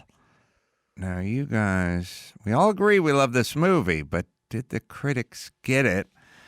I'm going small with 41. Ooh. Well, I'm going the opposite direction. I'm hoping there are some contemporary reviews that raise it up to a 78. 71. I'm going to go with a percentage of the critics getting it enough. I'm going to give it 60. Big range. I bet this movie has about as big a range of numbers as any picture out there. Starship Troopers is fresh. That's it. At 65%. Ooh, Okay. Okay. It'll be a close All right. game. Yes. For many of you, it shall be close. Well, the scores are in. Gina Grad, you made the podium. Congratulations. Thank you. Bald Brian, Yeah, buddy. you also made the podium. Oh, thank God. Congratulations with a score of 102. That's not I'm not proud of that. Made the podium? Edging out the Ace Man's 122. Oh, boy. Leaving us Gina Grad and Dave Dameshek. Ooh. Gina Grad, your score considerably lower than the other two, clocking in at 83. Ugh. I'm going to just declare nobody's a winner in this game. Nobody. I'm on board with that. No, If it's we're all good above science. 60 No! Stop! Shut down the poll. Stop the vote. Shame the devil. We're finishing this thing. Dave All Dameshek legal. joined the party late. Made a nice solid run at the end, but was it enough to best Gina's 83? Dave, I got to tell you, the fourth person who joins this game never wins. And per Adam's edict, that is exactly what happened here, although you do take the top score at 70. Wow. That is unheard of. Unheard of. I don't like that, Rhea. I reserve rousing cheers from everybody. What else is new, everybody? What did I tell you? Everything's coming up. Dameshek, the Steelers, the Indiana Hoosiers, apples in season, and now this victory. David, I got to give you your due. We have professional actors on this program that don't do as well. With their own movies. With their own movies. Their own movies. Well, I got to say, you guys gave me a real playground to take some chances in, and that's why I got into the business in the first place. So it's exciting. Thanks for letting us into your process. All right, let me hit Blinds Galore, and then we'll do some news. Black Friday and Cyber Monday are right around the corner. Visit blindsgalore.com today to order up to 15 free samples and be ready with when the big sale starts November 24th. Blindsgalore.com. Give any room an incredible makeover with custom blinds, shades, and shutters. Even shades that connect to your smartphone and smart home, your smartphone, Amazon Alexa. I have those in my bedroom. They have the one that just have a remote or you can use your phone with it. Family owned and run for over 20 years. Do it all from home. Just take the measurements, customize it online with your Build a Blind tool, and you'll be able to see exactly what your blinds and shades look like on screen. We use them here everywhere. Dr. Drew's got them. We put them in my house. We put them in the edit bay. We put them in the shop. Save a ton compared to big box stores with Blinds Galore, right, Dawson? Blindsgalore.com makes it easy to get the designer blinds and shades you've always wanted without the designer price tag. Get free samples now so you'll be ready for the Black Friday sale, where everything will be 50% off. That's blindsgalore.com. Let them know Adam sent you. All right, quick break. Back with the gang and news right after this. Give me the news with Grad, news with Gina Grad, breaking viral, all the those crazy Trump tweets. Give me news with Gina Grad. Trouble in the Middle East. Celebrity drunk meltdowns. Need news with Gina Grad. The news with Gina Grad. Well, we have some potentially bad news, and we'll definitely keep you posted. But former LA Dodgers manager Tommy Lasorda reportedly hospitalized with heart issues and is in serious condition. He's 93, Hall of Fame manager. He was admitted to a hospital last week. He's on a ventilator. It's not coronavirus related, reportedly. And Lasorda has had health issues. He suffered what was a mild heart attack about 8 years ago in New York. He is the oldest living Hall of Famer. By the way, this isn't bad news. This is good news for people that want to eat pasta every night and never work out. You know, you may see your 90th birthday. Mm-hmm. You know, I mean, Lasorda was in horrible shape in the, 77 World Series or whatever year it was. I mean, it's all just genetics. We love to talk about everything and how this guy, what happened to this guy? He lived too close to the power lines and now he got cancer. Like we try to ascribe a meaning to everything. Tommy Lasorda has probably just led a life of, drinking red wine and, eating fettuccine every night at midnight. And he made it to the ripe old age of 93. That's true. Jim Fix. Remember when Jim Fix wrote five books about jogging and never saw his 55th birthday. Yeah. Kids, Remember you listening? when he was a Slim Fast spokesperson? I brought it up once on the show, but the pitch was a shake for breakfast, a shake for lunch, and a sensible dinner. And in comes a fucking pile of pasta, Right. of spaghetti and meatballs, like a Lady in the Tramp pile of pasta. It is crazy, though. So that would make him... when they, like you mentioned, those late 70s World Series against the Yankees, 77 and 78. So he was, what? So he's 50-ish for those? I mean, he is not aged. I haven't seen him in 6 months or whatever. But, I mean, he's one of those guys like Sparky Anderson or Angela Lansbury who got to an age at, was premature. Wilford Brimley, another one. Steve Martin. Like 42, like they look 42 and they look exactly that way. And also Tommy Lasorda, when I was growing up as a kid, that was the first sign of why does the old man dress like a baseball player when he just sits there the whole time?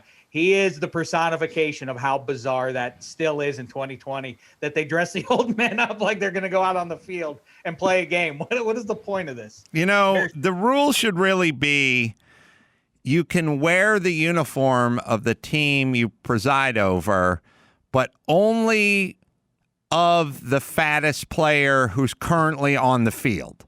Like, you cannot go XXX past that guy, Find the huskiest guy on your team. That's what it is. If not, then we go to jogging suit. The Dodgers trade for Pablo Sandoval today. Right. You can't be, because when you're the fat guy in the outfit, it kind of destroys the uniform, right? Yeah. At least the seams on the uniform. Hey, Lasorda, I was going to say my favorite Lasorda joke, but there's only one I know, and he's probably told it, 10,000 times, and it'll be the first joke he tells St. Peter. But these guys do these banquet circuits, and they always start off with a joke, and Tommy Lasorda would say this joke. Like, people would say to me, am I starting Mike Piazza because he's Italian? And I'd say, no, I'm starting Mike Piazza because I'm Italian. Well, the man's hooked up to a respirator right now, and you guys aren't laughing? Give him a courtesy chocolate leash. Please. That's also Tommy Lasorda. Adam Carolla had a direct experience. Went to spring training. I've said it a million times. I'll say it for the 1,000,001st. He told Adam Carolla, if I would have gotten you at 19, I could have put you in the major leagues. And Adam Carolla believed it. Yeah, because he was serious and he said it to me. 1,000 people. By the way, this is the difference between men and women, Gina Grad. What? I went to try out with the Dodgers on spring training for a man show bit. I happened to make a pretty good showing of myself over there. I had some baseball skills back in the day, took batting practice, fielded, so on and so forth. Lasorda took notice And sometime later, about a couple years later, when he showed up on our radio show, he said earnestly that I had good potential and that if he'd got hold of me when I was 18 and thrown me 100 curveballs a day, I could have made it to the show. And then here's Michael Jordan didn't make it. Why would you? Well, he didn't have Tommy Lasorda throwing him. He didn't have when he was 18. He didn't have Lasorda throwing him 100 fastballs. This was not talking to Jeffrey Ross. This was not prompted. I did not ask him about it. He volunteered this earnestly, and the man, Mike Piazza aside, does not kid. Okay. I see. Now, the difference between men and women is if you heard one of your female friends have this compliment laid at their feet, you would have been very encouraging about it. Absolutely. Shaq went nuts and started screaming at him to take it back. Take it back.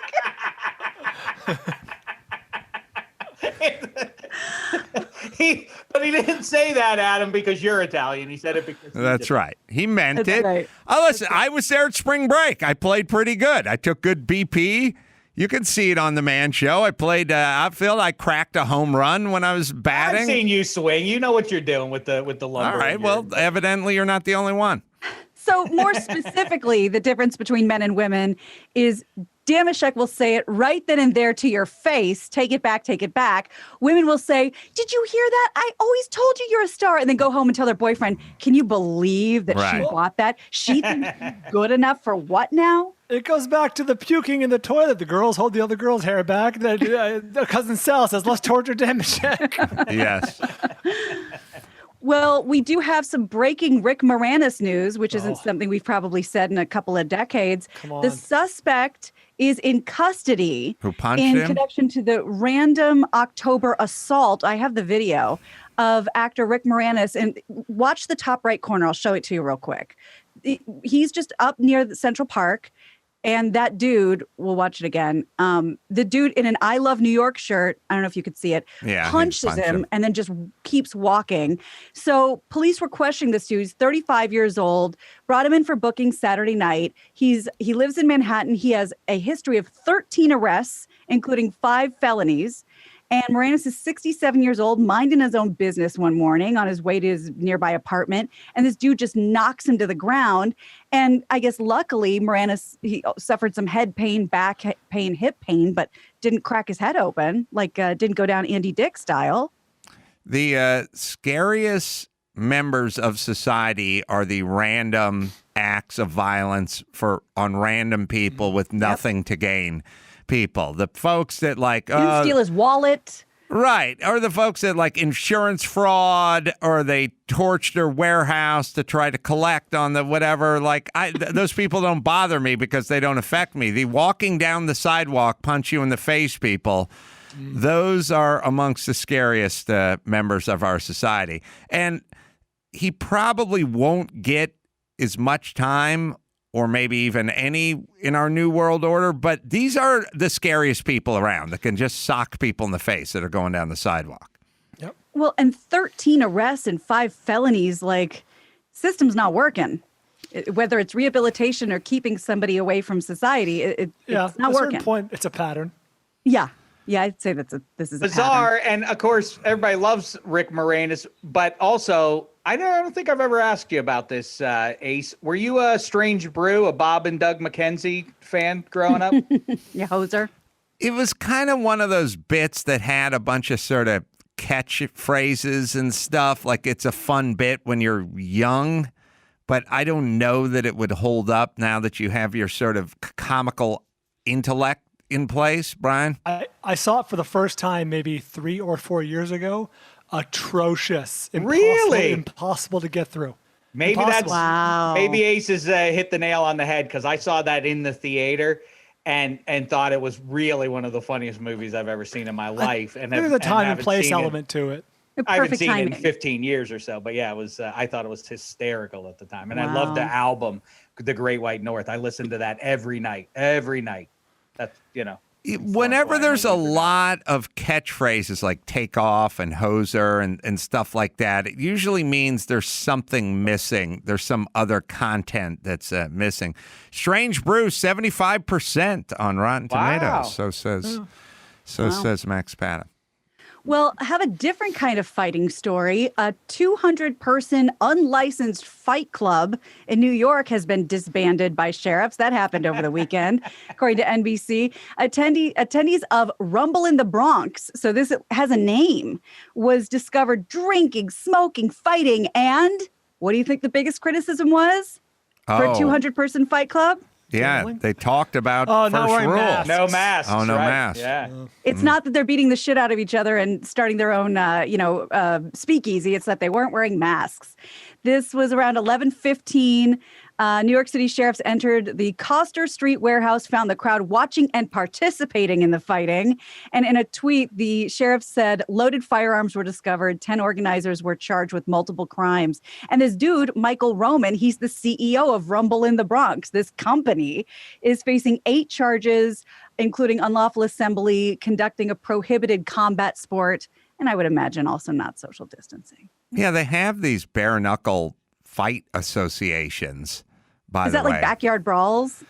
Yeah, it's the white version of it. The white guys do it in a warehouse. The brothers do it in the backyard, but it's still kind of the same thing.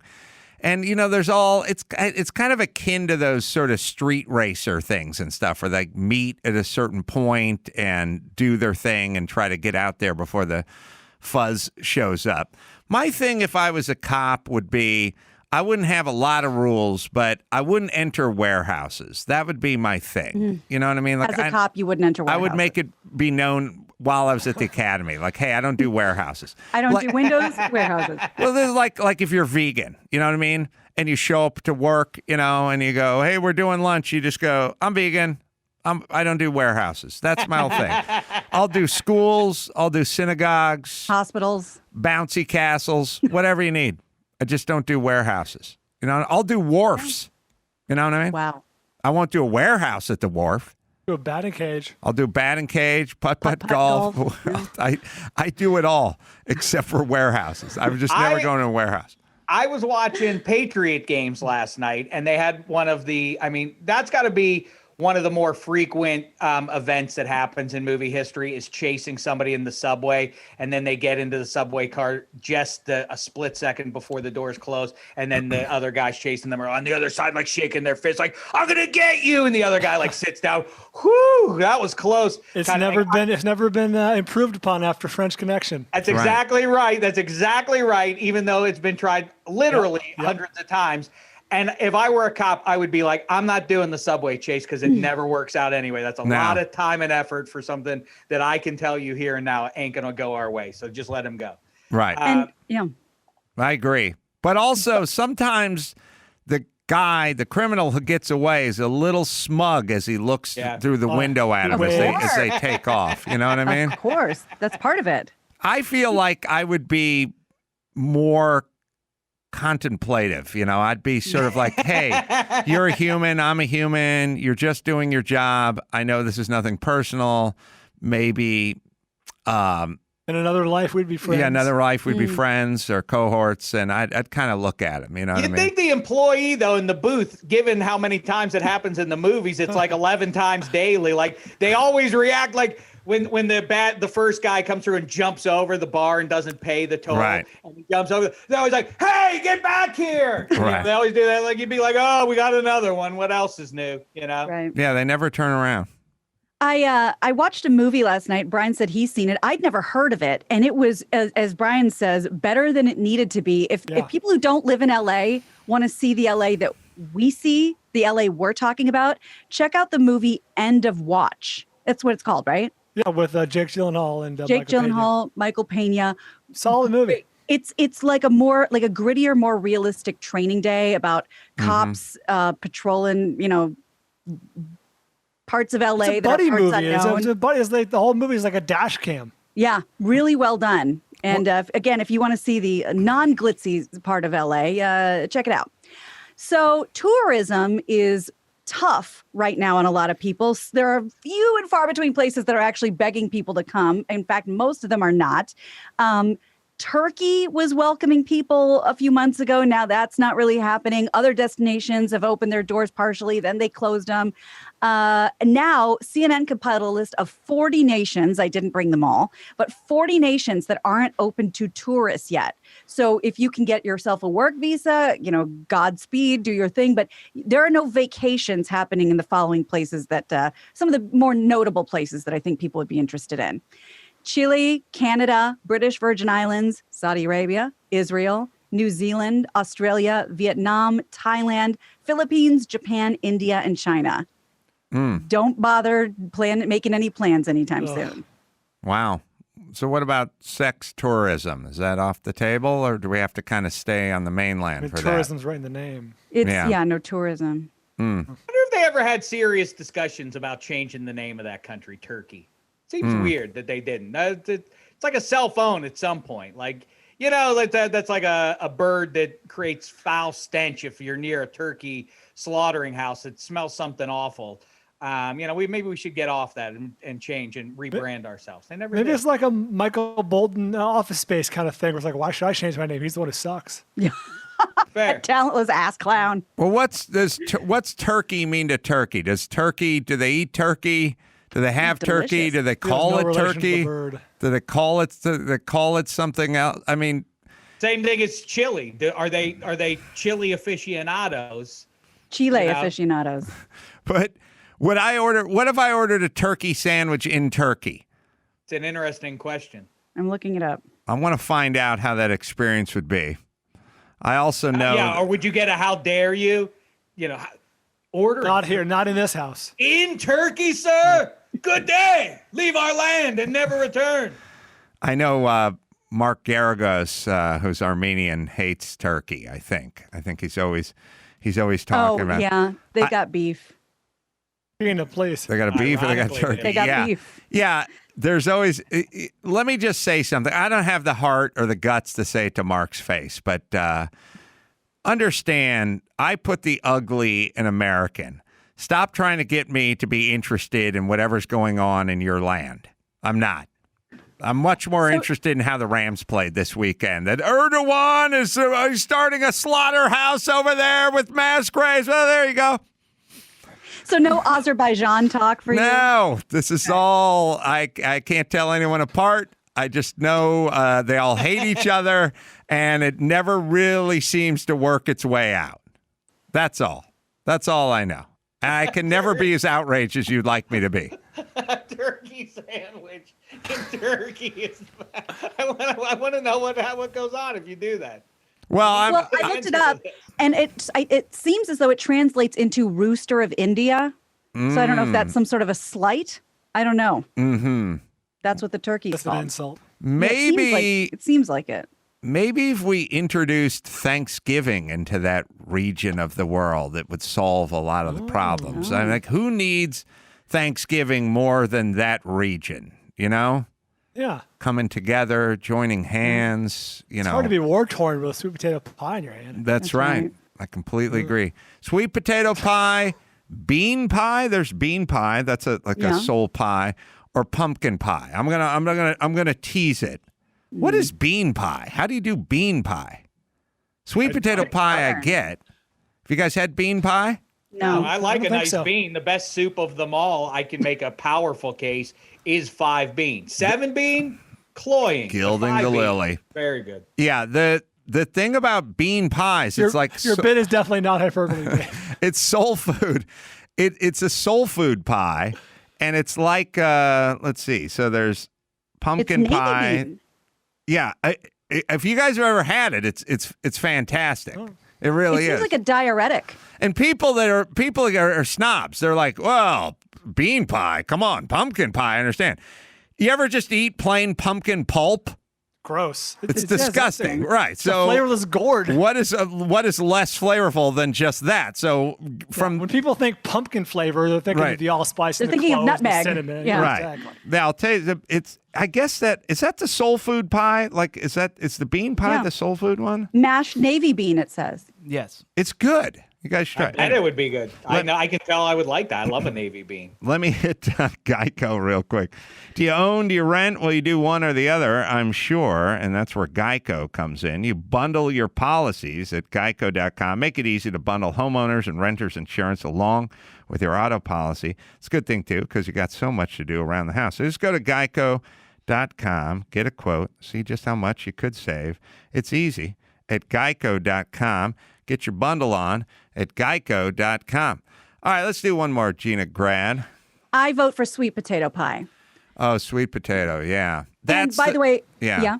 Sweet potato's kind of a soul food one, too. Am I? Yeah. It's so like decadent. I don't have it very often. In fact, somebody who lived in the South and then moved to Kansas would make it for us. That's the only time I've ever had it, but it was delicious. Better than pumpkin. My stepdad, John, likes sweet potatoes but hates yams.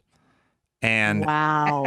You could tell in a blind taste test. I'm like, all of yam is a little bit more of a sweet potato.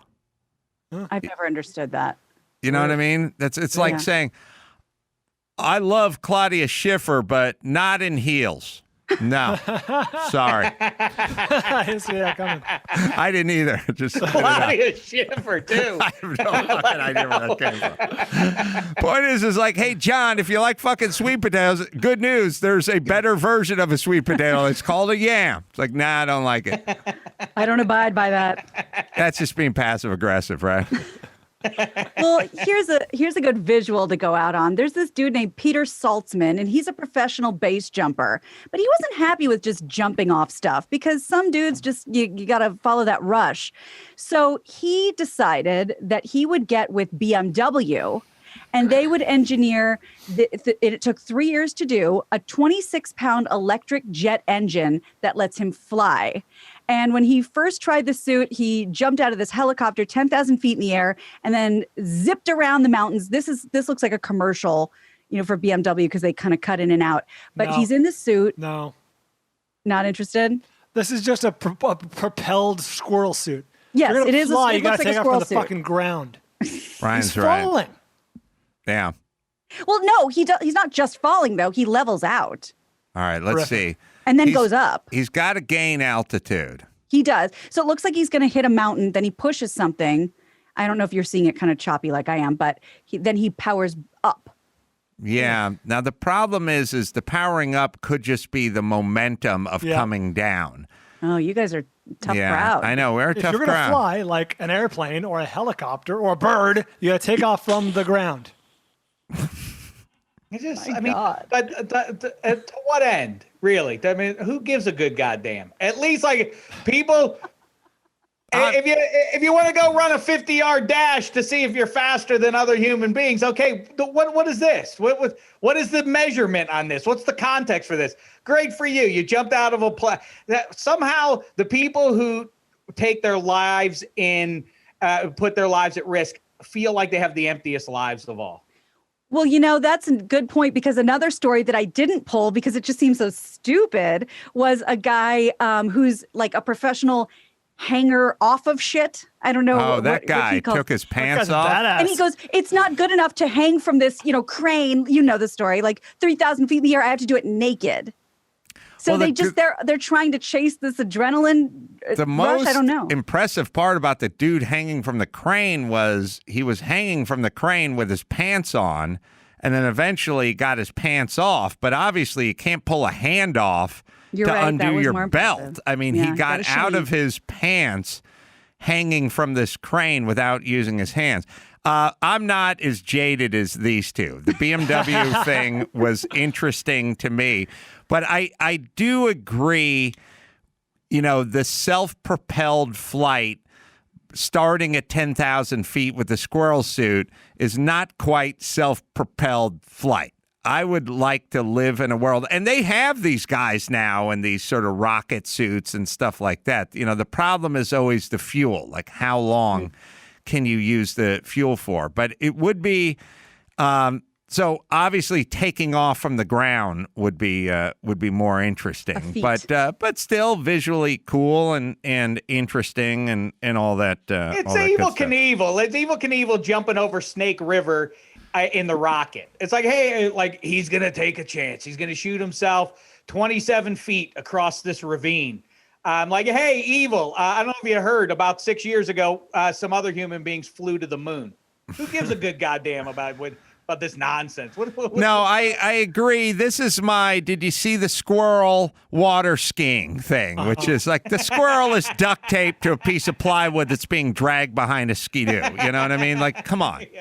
He's not water skiing. He's hanging on for dear life. That's all.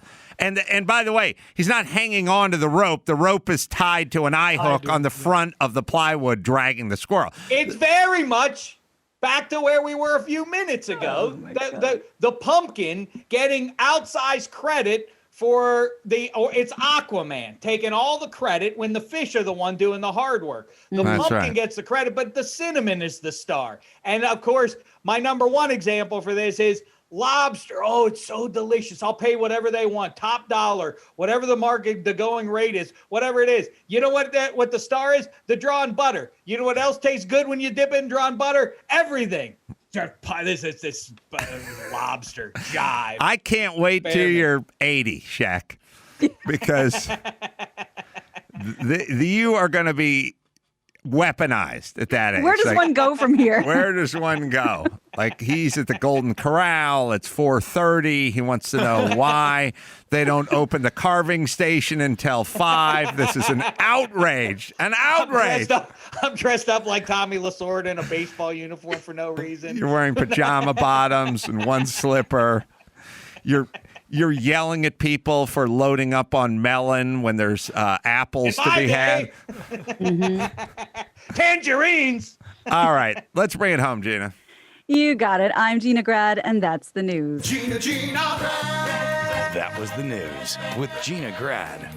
Last but not least, Simply Safe. You want to keep your home safe? Well, how about you go with Simply Safe? No long-term contracts, no hidden fees, no installation costs, and get a free home security camera when you purchase Simply Safe. You do the system at simplysafe.com/Adam. All right, the great Shaq can be found in many a podcast, -3 extra points with Cousin Sal, Dave's of Thunder as well, on Apple Podcasts, Spotify, or wherever you get the podcast. Facebook.com/Dameshek as well, or send him a tweet at Dameshek as well. West Palm Beach, Florida, coming up this weekend, November 20th and 21st. 5 shows. We're doing live shows early, live podcasts early, and then stand-up shows late, doing matinee with Mark Garagos on Saturday. We're live, Reasonable Doubt.